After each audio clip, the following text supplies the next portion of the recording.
Сәлеметсіздер ме оқушылар, видеоны көрмей тұрып ең әуелі лайк басып тіркеліп кетіңіздер каналға. Бүгін бізде 5-6 сабақ 5 сынып қазақ халқының салт-дәстүрлері. 3-ші тапсырмада төмендегі сөздердің айтылуы мен жазылуын, яғни орфография мен орфоэпиясын айту керек.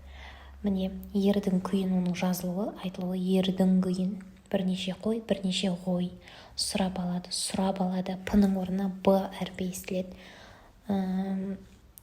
Сауынға алған деген сияқты осылай жазылуымен айтылуын жазып шығу керек. 4-ші тапсырмада ертеден келе жатқан аса үлкен тойы ас беру туралы жазу керек. Жауабы: қазақ халқының ертеден келе жатқан аса үлкен тойы ас беру.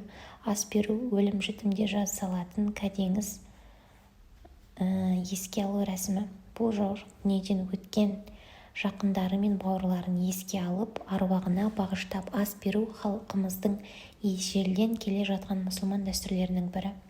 5-ші тапсырмада суретке қарап оқиғаларды әңгімелеу керек. Ең бірінші суретте ол теңге алу. Қазақтың ұлттық ат спорт ойыны.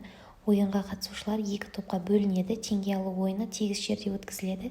Бозбалалар мен жігіттерді атпен ойнайтын ойыны көбіне қыз ұялатын және сүннет тойларының думанында ойналады.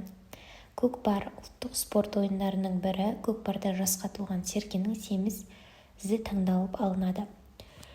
Және 2 бала күресіп жатқан қазақ күресі. Қазақтың ең көне спорт ұлттық ойыны. Оның тәсілдері сан алуан. Қазақ күресінің түрлері өте көп. Грек-рим күресі, еркін күрес тағы басқа. 8-ші тапсырмада салт-дәстүрлерді құндылықтар деп есептеп жаңғыруын қалайсың деген дәлелдеп сөйлеу керек. Яғни бір дәстүрді алу керек. Қазақ халқының қонақжайлық салт-дәстүрі ерекше назар аударарлық. Бұл дәстүрдің мәні қонақтарды құрметтеп, оларға жақсы көңіл-күй сыйлау. Қазіргі уақытта бұл дәстүрді жаңғырту үшін отбасылық мерекелер мен ұлттық іс-шараларда қонақжайлықты насихаттау керек. Мысалы, жастарға ұлттық тағамдармен және дәстүрлі қонақ күту тәсілдерімен таныстыру арқылы оларды осы құндылықтарды сақтауға шақыруға болады. Сонымен қатар әлеуметтік желілерде қонақжайлық туралы видеолар мен мақалаларды жариялап, жастардың қызығушылығын арттыру тиімді болар еді. Осылайша қонақжайлық дәстүрі біздің мәдениетіміздің маңызды бөлігін сақтап, болашақ ұрпаққа беріледі. 9-ші тапсырмада ашамайға мінгізу салтты өткізу нұсқаулығын жасау керек. Нұсқаулықта мәтіндегі ақпараттарды пайдалану керек. Мысалы, 6-7 жаста жасалады. Ашамай деп ер-тоқым жасатады.